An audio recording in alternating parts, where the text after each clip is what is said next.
Bismillahirrahmanirrahim. Assalamualaikum warahmatullahi wabarakatuh.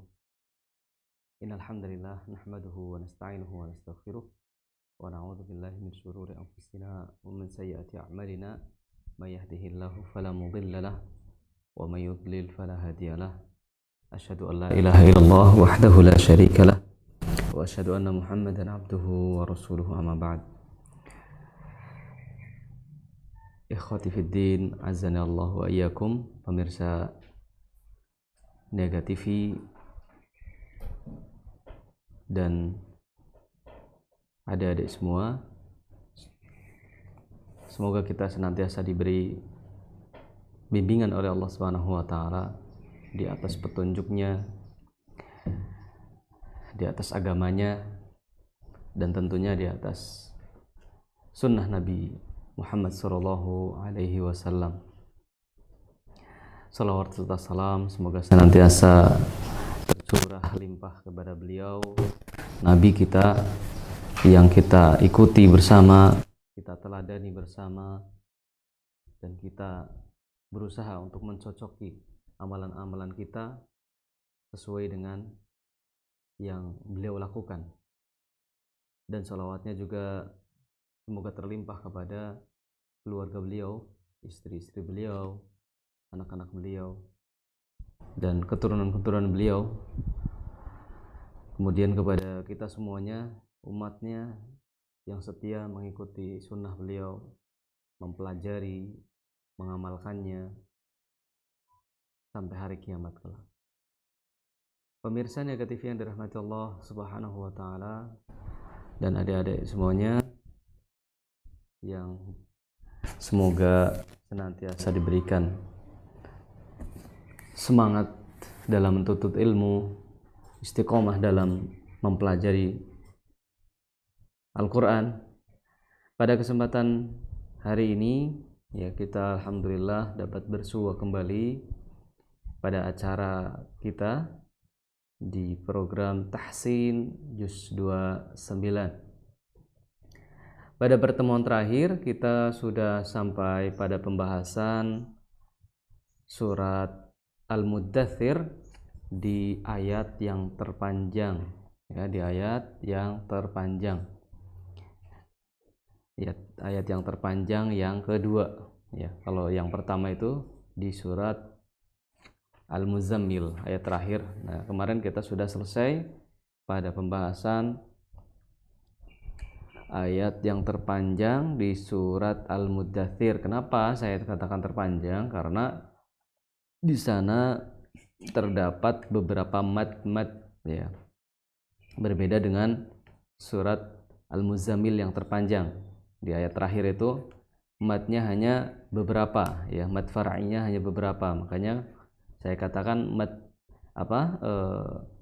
surat yang terpanjang atau ayat yang terpanjang di juz 29 di surat Al-Muddathir, maksudnya panjang nafasnya gitu. Tapi kalau panjang ayatnya ya hanya beberapa, perbedaan sedikit, ya. Kemudian kita lanjut pada pembahasan ayat yang ke-32, ya. Pada pertemuan kali ini kita akan membahas sampai ayat 47, ya, sampai bawah, ya, kalau di mushaf Timur Tengah atau di mushaf standar. Biasanya di mushaf Madinah, ya, itu ayat 47 itu di pojok kiri atas, ya, di pojok kiri atas. Baik, sebelum kita mengawali pertemuan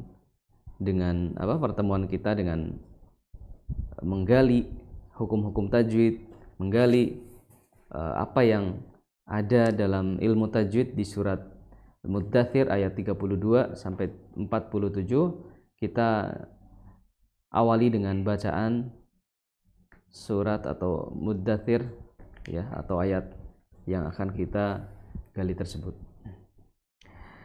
A'udzu billahi minasy syaithanir rajim.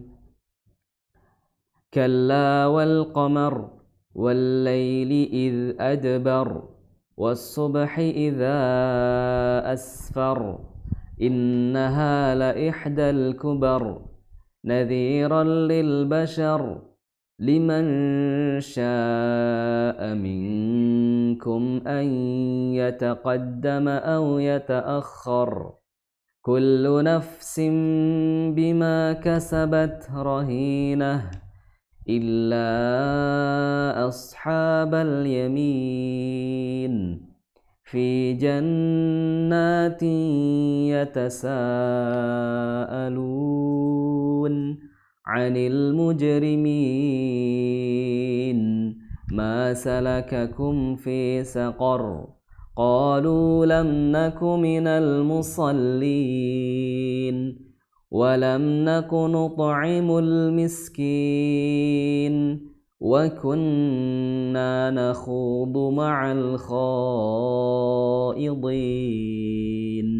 وكنا نكذب بيوم الدين حتى أتانا اليقين. Baik pemirsa Niaga TV yang dirahmati Allah Subhanahu wa taala dan adik-adik semuanya, kita masuk di ayat yang ke-32. Ya, kita mulai pembahasan kita. Kalla wal qamar. Kalla wal qamar, ya.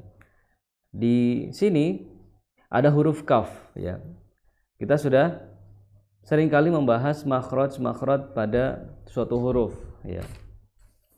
Makhraj huruf kaf adalah di lidah bagian pangkal, ya, bagian pangkal. Lidah bagian pangkal bertemu dengan langit-langit bertulang dan langit-langit yang berdaging, atau gampangnya pangkal lidah bertemu dengan perbatasan antara langit-langit yang lunak dan langit-langit yang keras. Kemudian cara mengucapkannya disertai dengan hembusan nafas. Ya, hembusan nafas. Ya, seperti itu. Ka, ya, ka, bukan ko. Kalau itu masuk pada makhraj qaf karena di langit-langit yang berdaging atau langit-langit lunak. Kalau bahasa tajwidnya itu langit-langit berdaging secara letterleknya kalau diterjemahkan, karena bahasanya menggunakan istilah daging, ya, hanakul lahmi, ya, pada kalau diterjemahkan langit-langit lunak, ya, langit-langit yang empuk, ya. Kalau itu qaf. Nah, kalau kaf itu di perbatasan antara keduanya, ya, di batasan antara keduanya. Kalla, ka, ka, ya, seperti itu. Nah, ada yang pernah bertanya juga, kalau seandainya kaf, ya, kaf kan memiliki sifat hamas atau mengalirnya nafas. Nah, ada yang bertanya, apakah kaf mengalirkan nafas itu hanya tatkala ketika sukun atau tatkala sukun? Jawabannya tidak. Kenapa? Karena hamas itu salah satu sifat lazimah atau sifat yang senantiasa melekat pada suatu huruf. Jadi senantiasa melekat berarti otomatis, ya, apapun harokatnya maka akan tertunaikan, ya, akan muncul sifat dari hamas tersebut. Baik dia fathah, dia dhammah, atau dia kasroh maupun dia sukun, tetap tertunaikan, ya, tetap harus tertunaikan. Ka, ya, ka, ak, seperti itu. Ketika sukun muncul, ketika berharokat pun muncul. Maka itu konsekuensi dari sifat lazimah atau sifat dzatiyah. Beda dengan sifat aridah atau sifat tambahan. Itu hanya muncul di beberapa tempat saja, enggak semua tempat muncul, ya, kalau sifat aridah. Baik, kalla, ya. Kalla di situ ada tasydid, maka ditahan terlebih dahulu untuk menunaikan sifat bainiyah, ya, bainiyah. Namun tidak terlalu panjang. Kalla waladdallin misalnya di surat Al-Fatihah, maka kurang tepat kalau seandainya terlalu panjang. Ya, cukup, ya, sesuai dengan lantunan. Makanya kalau ada orang yang bertanya, gimana sih, apa sih ukuran mad ya suatu huruf? Ya, ketika mau mematkan suatu huruf itu ukurannya gimana sih? Ya, durasinya atau ketukannya seperti itu. Maka ini kembali ke apa? Ketukan atau perpindahan huruf per hurufnya seperti itu. Ya, perpindahan dari huruf per hurufnya, bukan ditentukan dengan gerakan jari atau ketukan ketukan tangan, itu bukan, tapi perpindahan huruf huruf satu ke huruf yang lainnya. Maka kalau ini menggunakan insting, ya menggunakan perasaan kita, ya. Dengan cara apa? Perasaan tersebut harus dilandasi dengan ilmu. Makanya belajar Al-Qur'an itu harus dengan guru. Karena apa? Karena perasaan itulah yang nanti menjadi pondasi sebuah ketukan, sebuah perpindahan fasenya, ya seperti itu. Jadi kalau sudah bertalaki, sudah menyetorkan bacaan ke salah seorang guru, ya syukur-syukur gurunya banyak, maka dia bisa, ibaratnya kalau bahasa Jawanya bisa mengira-ira, ya bisa mengira-ira atau bisa memprediksi, oh ini sekian seperti itu. Kalla seperti itu.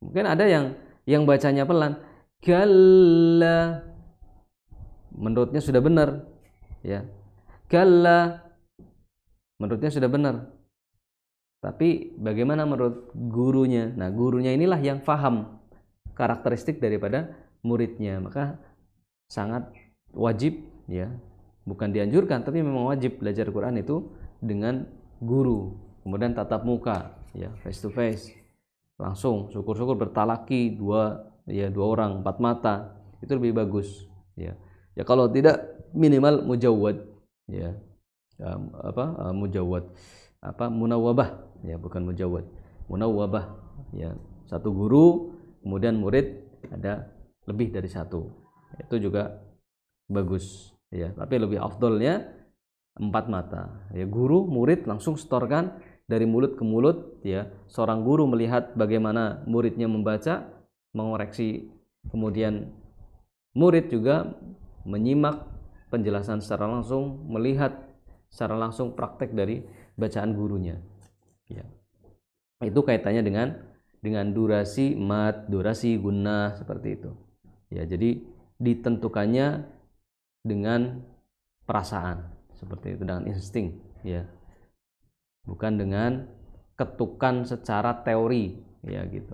Secara teori memang ada teorinya, cuma tidak bisa mewakili praktek seperti itu. Ada beberapa penjelasan yang memang harus dijelaskan oleh guru, ya bukan dengan kitab, seperti itu.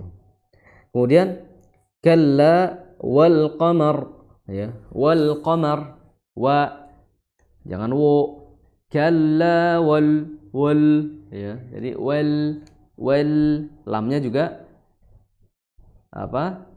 istifal, ya jangan wal.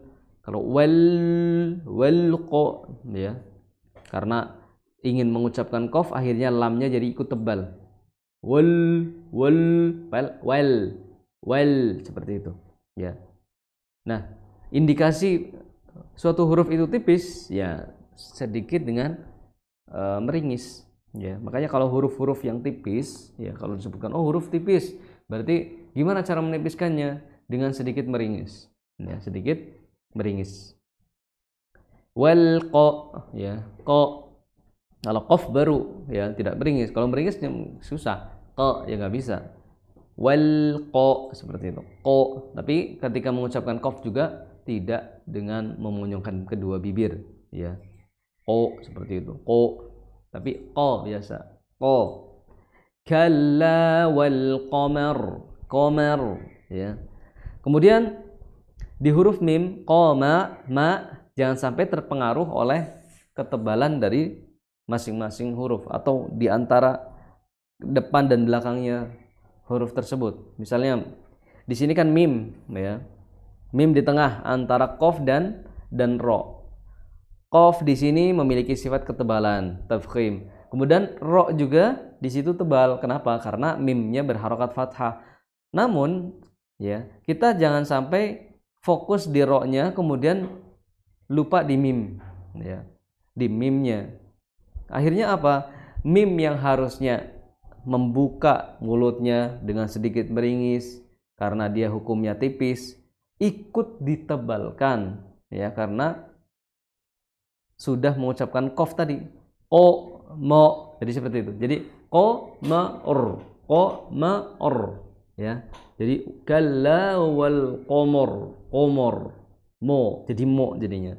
Nah, ini rawan juga ya, karena berdampingan huruf sebelum mim juga tebal, setelahnya tebal, akhirnya ikut tebal mimnya. Padahal ma biasa, ma kalla wal qamar ya, kalla wal qamar seperti itu ya, kalla wal qamar seperti itu. Kemudian wal laili id adbar ya, wal laili ya, di sini juga ditahan dulu ya, wal laili ya, tapi bukan seperti tadi yang sudah kita singgung di ayat sebelumnya. Jangan terlalu lama. Kalla ya, kalla walla seperti itu. Walla ya. Wallaili ya. Di situ ada ya yang sukun. Ya, ya sukun sebelumnya sebelum hurufnya itu fathah, maka dihukumi sebagai ya mad ya'u layyin ya, huruf layyin, huruf yang lembut ya. Wallaili bukan wallaili itu bukan lembut, tapi dikurangi ya, tidak terlalu menghentak-hentakan seperti itu. Jadi wallaili bukan wallaili seperti itu ya, bisa membedakan ya antara tadi yang pertama wallaili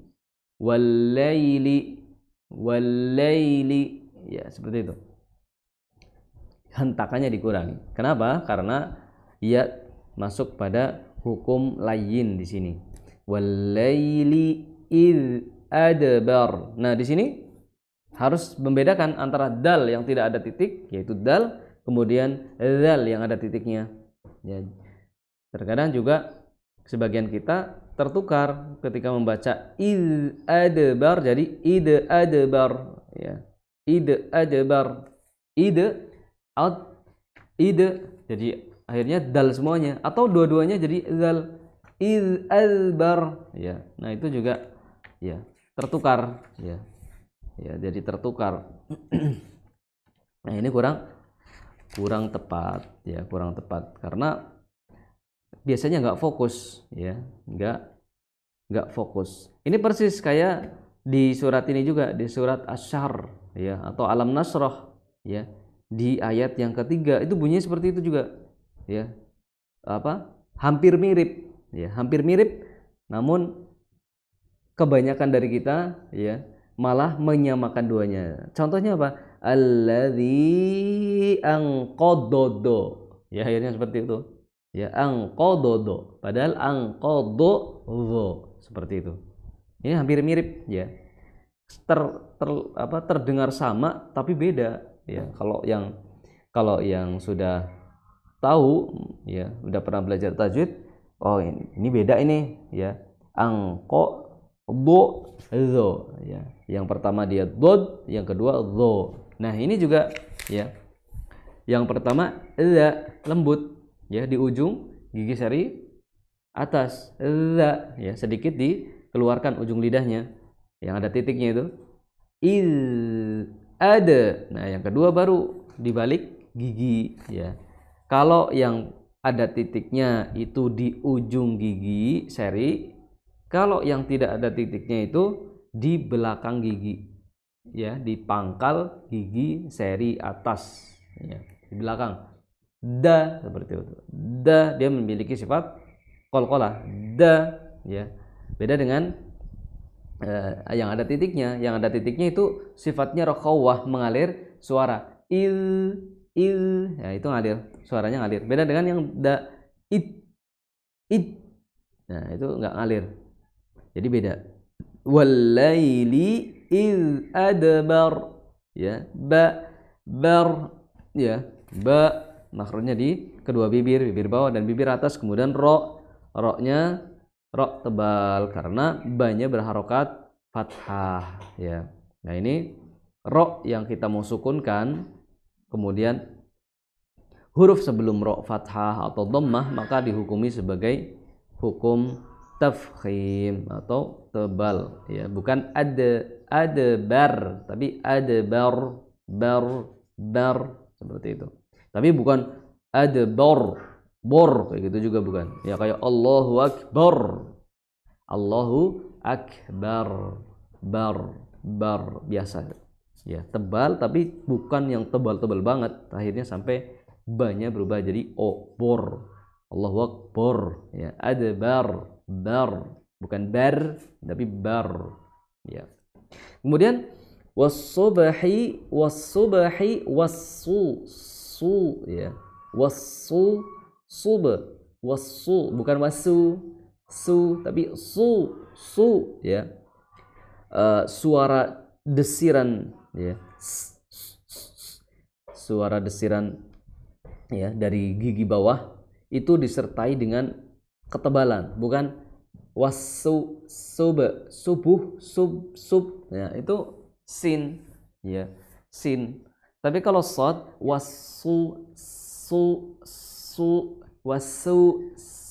nah beda ya. Yang pertama tadi berat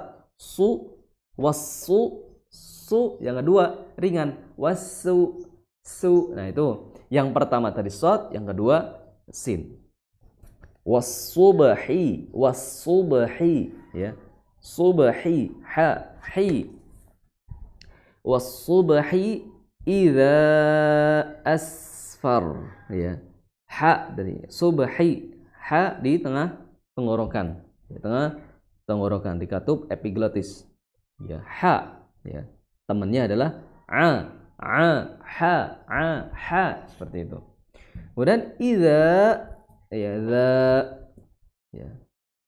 za dia memiliki alif di belakangnya ya, otomatis dia jadi mad ya. Za fathah ada alifnya. Nah, alif di sini ya mad, dihukumi sebagai aliful mad ya. Alif mad bertemu dengan hamzah asfar ya, jadi dihukumi sebagai mad jaiz ya, mad jaiz munfasil ya, munfasil, mad jaiz munfasil di riwayat Hafs an Asim dari jalur Syatibiyah ya, hukumnya 4 atau 5 harokat ya. Idza asfar, kalau bacanya pelan maka lebih terlihat ya. Was-subhi idza asfar ya, atau was-subhi idza asfar, seperti itu. Jadi 4 atau 5 harokat ya. Jangan dibaca 2 ya, jangan dibaca 2 kecuali kita baca menggunakan riwayat jalur Thayyibatun Nasr, Thayyibatu an-Nasr ya. Tapi juga harus konsisten, jangan talfiq ya, talfiq dalam jalur ya. Di dalam pembacaan kita di satu surat ini mad jaiznya kadang dibaca 2, kadang dibaca 4, kadang 2, kadang 4. Nah, itu enggak konsisten, itu talfiq, mencampur adukan jalur akhirnya ya. Maka ini juga seringkali saya koreksi kalau ada santri yang setorannya seperti itu. Kemudian asfar, far juga sama ro ya, ro-nya tebal karena fa itu berharokat fathah, ketika mau disukunkan jadi ro tebal. Innaha la ihdal kubar, innaha ya, i hamzah di pangkal tenggorokan, di kedua Pita suara i, jangan jangan digeser jadi tapi i,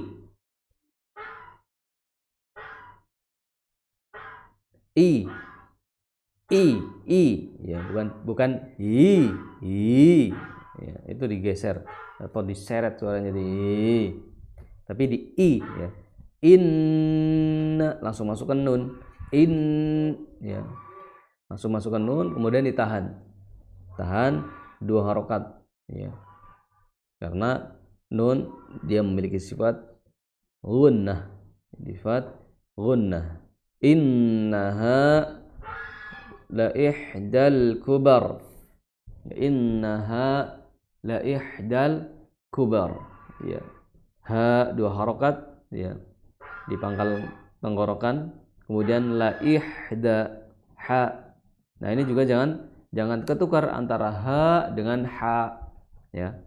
Kalau seandainya ketukar jadinya innaha la ihda, atau disamakan semuanya innaha la ihda. Nah ini juga kurang tepat ya, karena dia sudah merubah huruf ha menjadi ha. Nah ini sebenarnya juga lahan jali ya, salah yang besar karena sudah merubah huruf ya, merubah huruf. Meskipun mungkin ada beberapa bacaan kita yang kalau seandainya kita baca kemudian merubah huruf tidak sampai merubah makna ya, karena maknanya enggak menghilangkan makna, bukan merubah makna ya, enggak nyampe merubah. Tapi kalau dalam ilmu tajwid ya dihukumi sebagai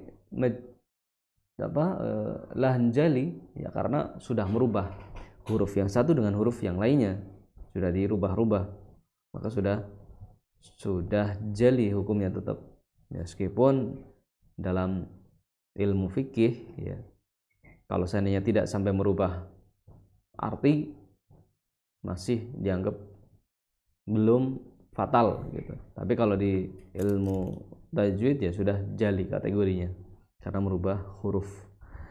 Kemudian nadhiran lil bashar, nadhi ya. Tadi za di ujung lidah bertemu dengan ujung gigi seri atas. Ujung lidah ya, ini lidah bertemu dengan ujung gigi seri. Ini gigi seri kita yang di atas, di ujungnya, maka sedikit keluar dari gigi, sedikit kelihatan ujung lidahnya.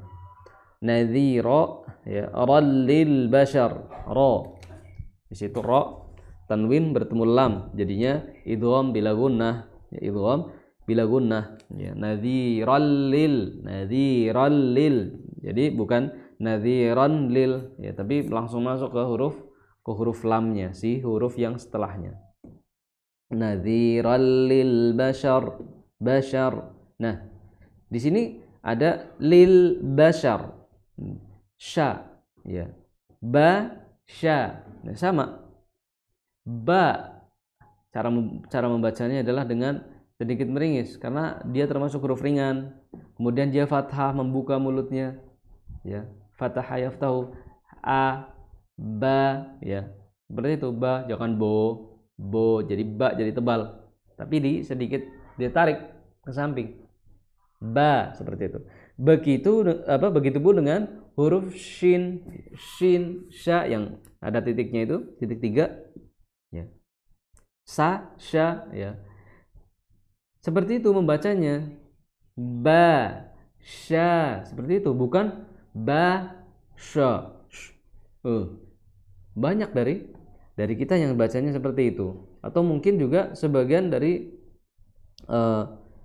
guru-guru kita yang mungkin ya masih di kampung, belum terlalu fokus mempelajari ini, tapi ya ma'fu anhu ya, karena ya di kampung lah ya, mereka para sepuh-sepuh kita mengajarinya seperti itu yang saya dapatkan dari guru saya ya.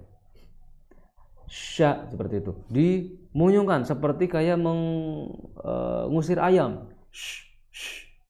ya. Akhirnya apa, ini memonyong atau jadi maju bibirnya, kedua bibirnya, maka ini kekeliruan ya, keliru. Seharusnya sya, seperti itu. Sya, dan tidak dengan hentakan. Tidak dengan hentakan. Kenapa tidak dengan hentakan? Karena sya, ya, sin sama sya itu memiliki karakter huruf yang lemah, ya. Karakter huruf yang lemah. Maksudnya gimana? Lemah ketika dia mempertemukan dua makhraj. Ya. Dalam hal ini ujung lidah bertemu dengan tengah lidah bertemu dengan langit-langit atas, atau sin ujung lidah bertemu dengan gigi seri bawah. Sa seperti itu. Bukan sa. Nah, itu karakternya kuat. Sa. Yang kedua sa. Karakternya lemah. Meskipun volume suaranya kencang, tapi mempertemukan makhrajnya itulah yang kita bahas. Ya, ada yang karakternya kuat, ada yang karakternya lemah. Nah, shin yang titik 3 itu karakternya lemah. Ya, karakternya lemah. Jadi a'udzu billahi minasya a'udzu billahi minasya, bukan a'udzu billahi minasya a'udzu billahi minasya. Nah, itu ya.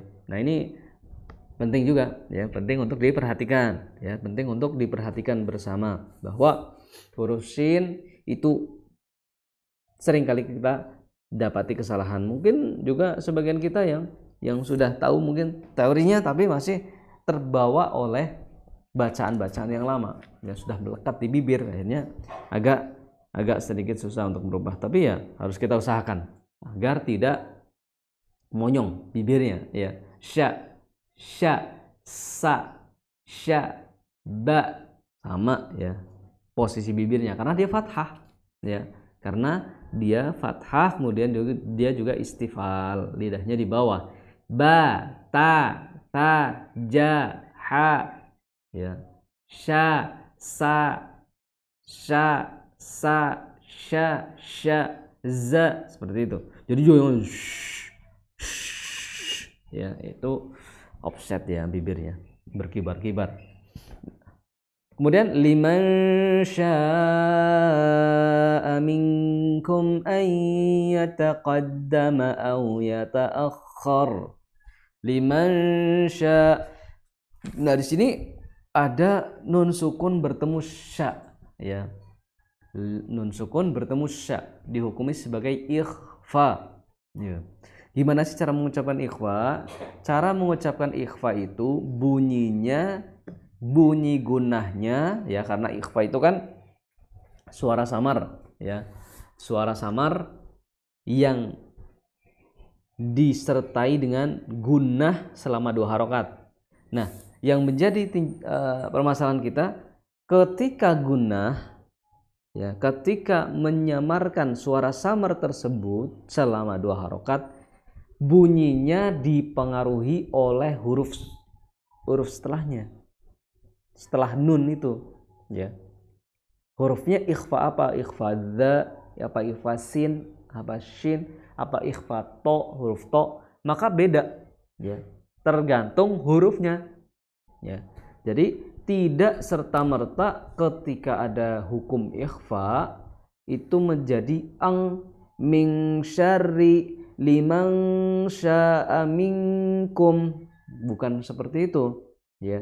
Tapi bunyi gunahnya, ya, bunyi gunah samar dan gunah ketika ditahan 2 harokat itu disesuaikan dengan huruf ikhfanya, ya.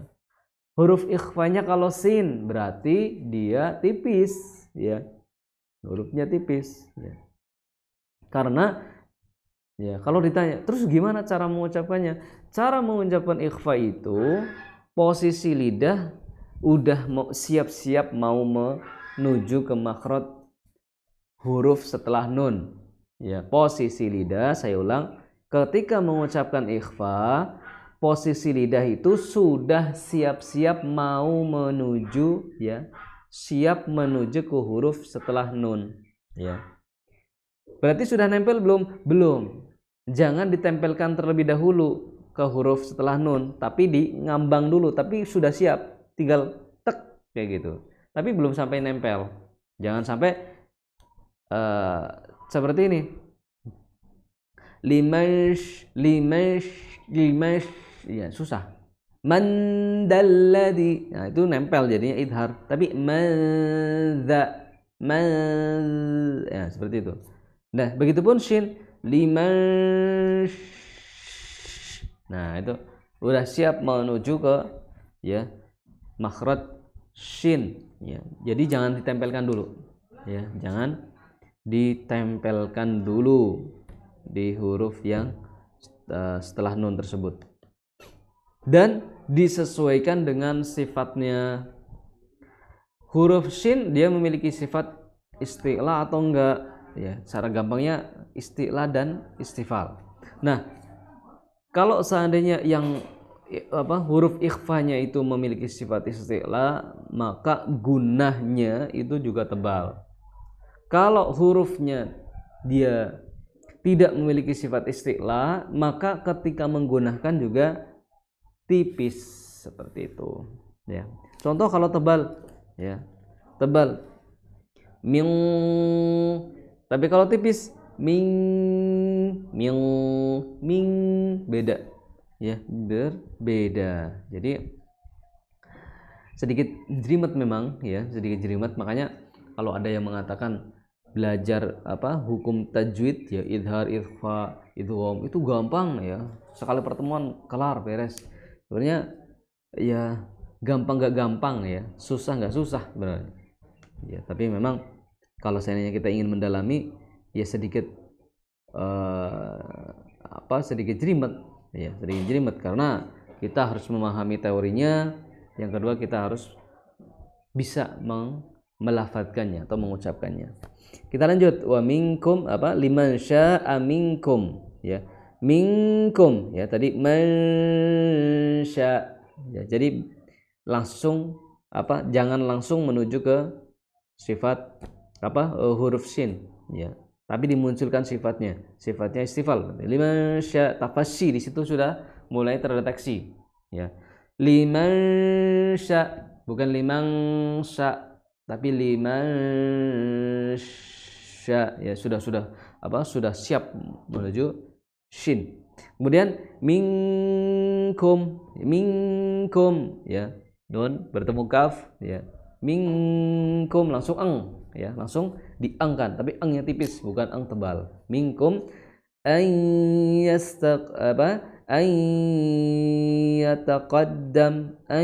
yataqaddam. Nah, nun sukun ketemu ya, itu dihukumi sebagai idgham bigunnah ya, digunakan, jangan sampai hilang gunahnya jadi jadi mat akhirnya. Nah, ini juga perlu diperhatikan ya, ada gunnahnya.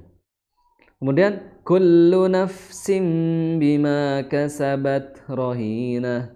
Kullu nafsim jangan sampai nafsim ya, jadi akhirnya masuk di sinnya, kemudian fa-nya kurang di hamesnya, maka ditunaikan dulu. Kullu nafsin bima kasabat rahina ya. Nafsim bima ya. Tanwin di sin ketemu ba dihukumi sebagai iklab ya.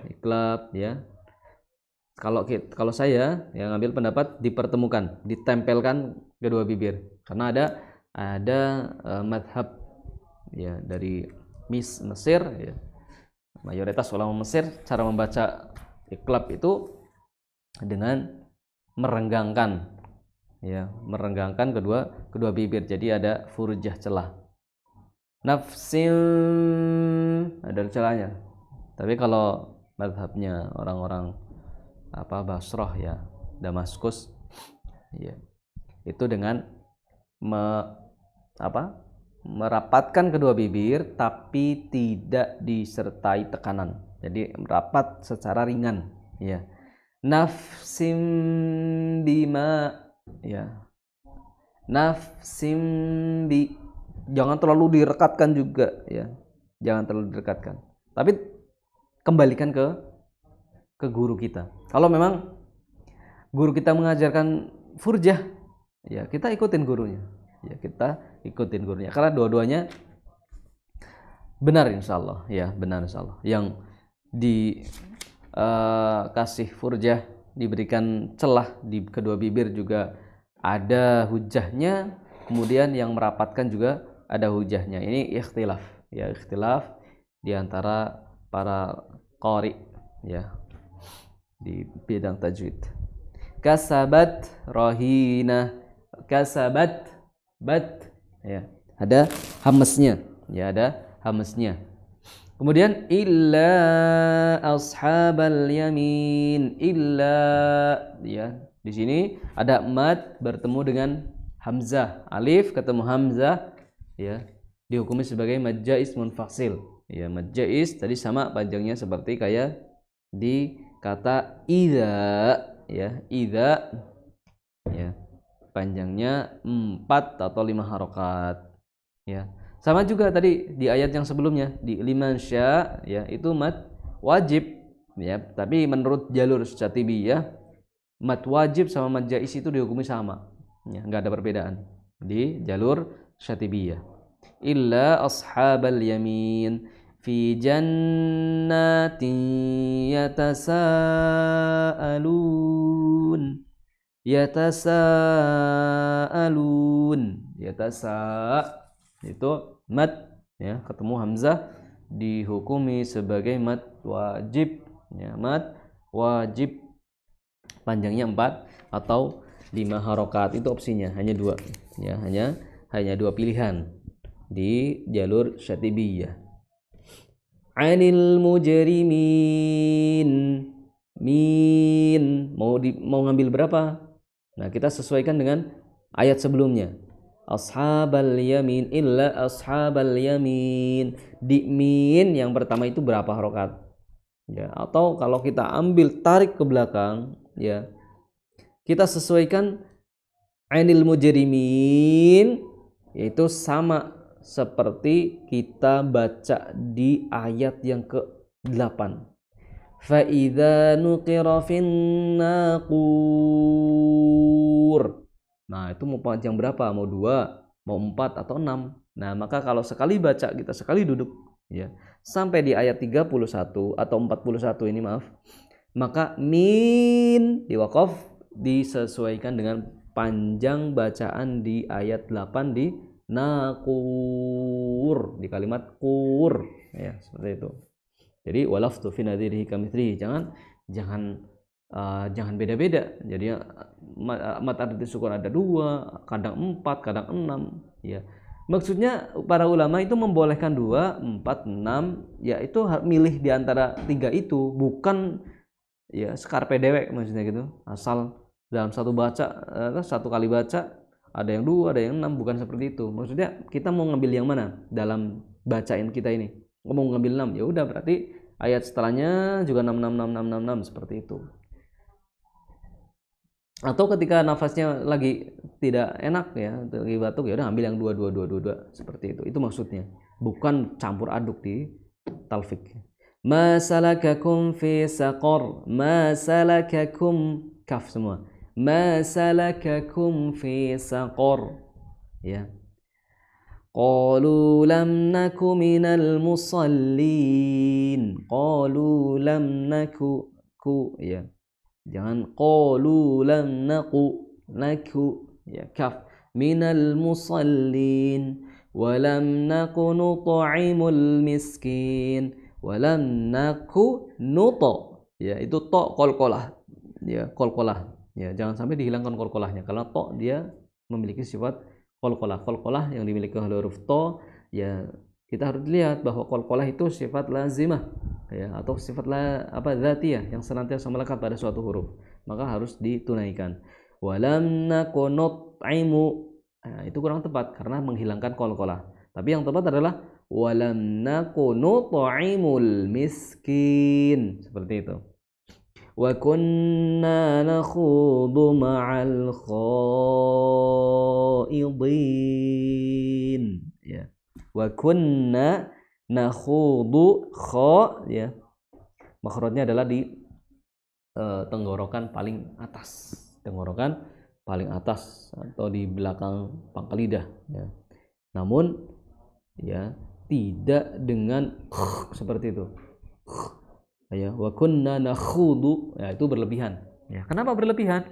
Karena kita katakan huruf kha dia memiliki karakter yang lemah ya, karakternya lemah ya, atau karakternya sedang. Coba kita lihat huruf kha dia memiliki sifatnya hamas. Yang kedua dia rokhawah. Nah rokhawah sama hamas dia termasuk sifat yang lemah. Kemudian istifal isti'la berarti kuat. Kalau isti'la kuat. Kemudian apa lagi ya, isti'la infitah isti'la istifal infitah idbaq dia memiliki sifat istifal. Nah itu sudah 3:1, maka dihukumi sebagai huruf yang memiliki karakter lemah ya, karakter lemah. Maka bacanya itu bukan nakhudu tapi nahu ya, cukup seperti itu, nahu bukan ya, seperti itu. Nah ini perlu diperhatikan juga ya, karena penting kita mengenal karakter masing-masing huruf hijaiyah. Nah kalau kita sudah mengetahui karakternya, maka ketika membaca pun kita penuh perhitungan ya. Wa kunna nakhudu ma'al kha bukan ma'al kha ya, itu terlalu kuat. Wa kunna nakhu ya, wa kunna nakhudu ma'al khaidin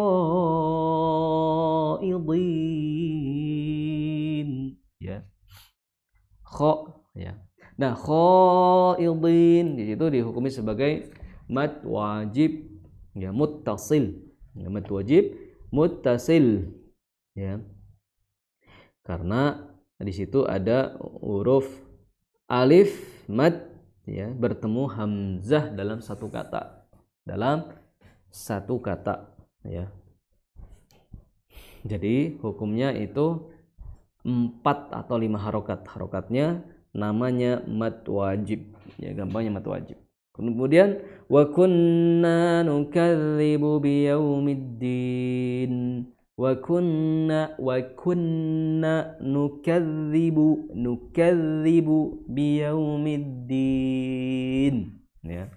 Kemudian din itu sama seperti din, kin, kun ya, itu mad arid disukun. Boleh 2, boleh 4, boleh 6, namun konsisten ya, konsistensi. Hatta atanal yaqin ya, hatta di situ ada alif ya bertemu hamzah a dihukumi sebagai mad jaiz, bacanya 4 atau 5 harokat. Nah ini pemirsa Niaga TV yang dirahmati Allah Subhanahu wa taala, maka sekali lagi saya tekankan pentingnya kita mengenal makhraj huruf, sifat huruf dan karakter huruf. Namun biasanya kalau orang sudah mengenal makhraj huruf, sifat huruf, dia seharusnya ngerti dan paham karakter masing-masing huruf. Nah, ini menunjukkan apa? Bahwa membaca Al-Quran itu disesuaikan dengan hak-hak per hurufnya.